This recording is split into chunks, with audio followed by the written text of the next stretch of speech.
That's the question. So when are we going to learn? I don't think when are we going to stop? I understood your question. That's the beginning.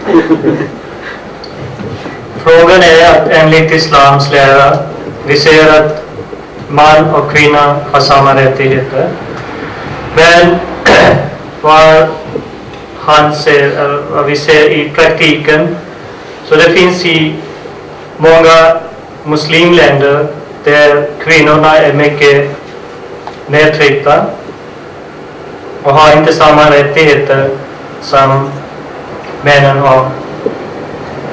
Även, det är inte bara i många muslimländer utan även i Ahmadiyya-sekten. Man tycker att det är skillnad mellan teori och praktik. Så det betyder att vad vi säger att man och kvinna har samma rätt, så i praktiken har vi inte, eller vi ger inte samma rätt till kvinnorna. Det har gått 1400 år när Muhammad sallallahu alaihi wasallam hade kommit och islams lära hade kommit, men fortfarande vi ger inte de rättigheterna som islam gör berättigad till kvinnorna. När den tid ska komma när vi ska ge de rättigheter till våra kvinnor.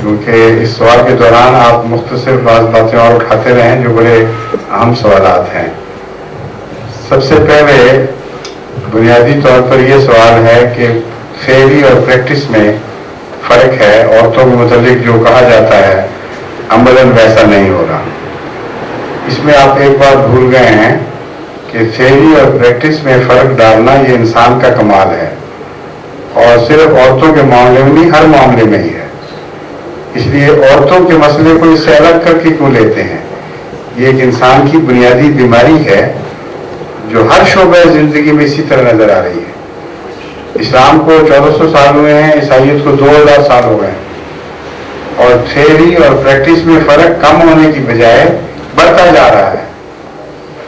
اس لیے جتنا پرانا ہوگا فرق بڑھے گا نہ کہ کم ہوگا، کیونکہ جتنا دور سوچ سے آدمی چلا جائے اتنا امپیور ہوتا جاتا ہے. اس لیے احمدیت کو اگر آپ بھول جائیں کچھ عرصے کے لیے تو ایک قانون قدرت ہے، جتنی آپ دیر کی بات کرتے ہیں اتنا ہی زیادہ یہ نتیجہ نکلنا چاہیے کہ تھیوری اور پریکٹس میں جو فرق پڑا تھا وہ اور بھی زیادہ بڑھ جائے. آپ برعکس نتیجہ ڈھونڈنا چاہتے ہیں جو خلاف عقل ہے. سمجھیں آپ بات؟ اس لیے 1400 سال پر جتنا آپ زور دیں گے اتنا زیادہ یہ بات یقینی ہونی چاہیے کہ سوائے اس کے کہ اللہ تعالیٰ ریوائول کی کوئی نئی موومنٹ چلائے، وہ مسلمان جو رسول اللہ صلی اللہ علیہ وسلم کے وقت سے دور ہو گیا وہ اسلام کے قریب آنے کی بجائے اسلام سے اور دور ہو جائے گا. یہ عقلی نتیجہ ہے، اور تاریخ اسلام ہمیں یہی بتاتی ہے. ہر صدی کا اسلام مسلمان رسول اللہ صلی اللہ علیہ وسلم کے زمانے کے اسلام سے نسبتاً دور ہٹا ہے، بلکہ اگلے 10 سال کا مسلمان بھی جو رسول اللہ صلی اللہ علیہ وسلم کے وصال کے بعد پیدا ہوا ہے وہ اس اخلاقی ضابطہ حیات پر قائم نہیں تھا اس شان کے ساتھ جس پر رسول اللہ صلی اللہ علیہ وسلم کے زمانے کا مسلمان تھا. تبھی صحابہ اور تابعین میں فرق پڑا.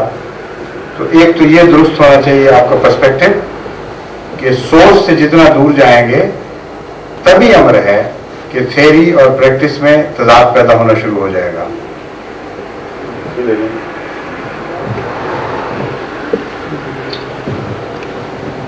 Svaret är att den här frågan att det finns skillnad mellan teori och praktiken. Det gäller i alla områden i världen. Det gäller inte bara för kvinnorna att praktiken är olika och teori är olika. Utan det är i alla områden det händer sådana saker där det finns skillnad mellan teori och praktiken. Sen det är vi som är ansvariga för den här saken. Det är inte islams lära att man ska göra så, utan det är människorna själv som gör den här skillnaden mellan teori och praktiken. När det gäller den här frågan att 1400 år har gått när islam hade kommit och vi har än så länge har inte gett de rättigheterna som islam säger att vi ska ge till våra kvinnor. Hazur sa att ju mer tiden går desto mer vi går, eller människorna går ifrån den lära som hade kommit. Så det även Hazur har gett ett exempel att de som hade kommit efter 10 år efter Muhammad sallallahu alaihi wasallam var sämre än de som var i Muhammad sallallahu alaihi wasallams tid. Så den här tidens aspekt att så många 100 år har gått ska inte vara en förbättringstecken, utan det kan vara försämringstecken att så lång tiden går och går. Så man ska gå från den lära om tiden går och går bara. Och sen det är inte bara islam, utan det har gått 2000 år till kristendom. Och de har också gått ifrån deras egen lära, och de har också mycket stor skillnad mellan teori och praktiken. Så det här tidens aspekt ni kan rätta att det är inte, man ska inte förvänta sig förbättring om tiden har gått, utan det i själva verket det ska ske en försämring om så lång tid har gått.